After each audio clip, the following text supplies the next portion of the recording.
le nord de la France, un non-sens absolu. Tropicalia, cet énorme projet touristique, n'a d'autre but que la recherche de profit. La prétention de vouloir protéger des espèces des régions tropicales en voie de disparition ne saurait faire illusion. Protégeons déjà la biodiversité là où nous vivons. Ce projet, c'est la disparition de plus de 9 hectares de terres agricoles. L'artificialisation des terres agricoles est l'une des causes principales de la perte de notre biodiversité. Inutile d'en rajouter pour le profit de quelques-uns. Et ce, d'autant plus que les surfaces artificialisées du Pas-de-Calais atteignent déjà 15% contre 10% au niveau national et que l'occupation du sol dans ce même département fait apparaître la très faible part des zones naturelles, environ 12% contre 38% en moyenne en France.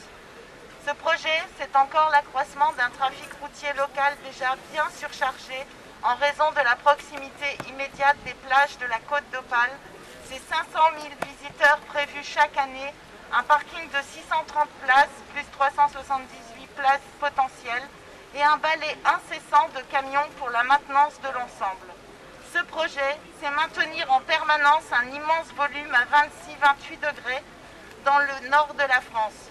Une aberration, quelles que soient les prouesses techniques, alors que le réchauffement climatique nous menace.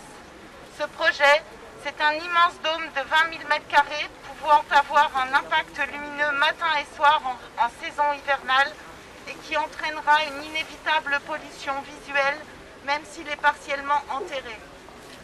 L'étude d'impact de ce projet est d'ailleurs globalement très lacunaire, de l'aveu même de l'autorité environnementale des Hauts-de-France, et ce, dans une région à fort enjeux environnementaux, zone Natura 2000 SNIEF.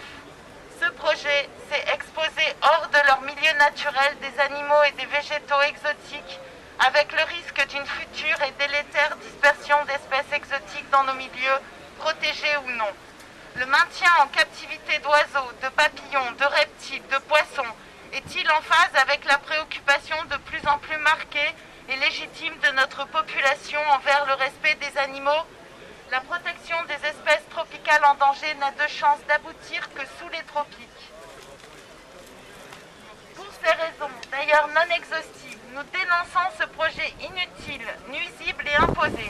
La prometteuse innovation technique dite terra-au-terme, récupération et stockage de la chaleur produite par la serre, pourra sans nul doute trouver ailleurs une application plus respectueuse du vivant.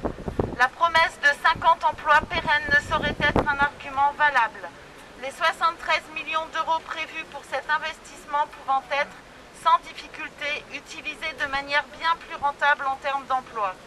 Ce projet, la plus vaste serre tropicale au monde d'après les promoteurs, est un non-sens absolu qui ne doit pas voir le jour. Nous regrettons l'absence d'information et de concertation de la population qui fait prospérer la rumeur d'une absence d'opposition à ce projet. Une enquête publique portant sur une zone d'aménagement concerté, ZAC du Champ de Grès, ne saurait suffire, le projet Tropicalia étant noyé dans un ensemble bien trop vaste. Pas davantage ne saurait suffire la consultation publique portant sur le seul permis de construire et ne concernant que 2 villages, Verton et Randuflier. Nous, associations et particuliers, demandons donc l'abandon pur et simple de ce projet. Merci.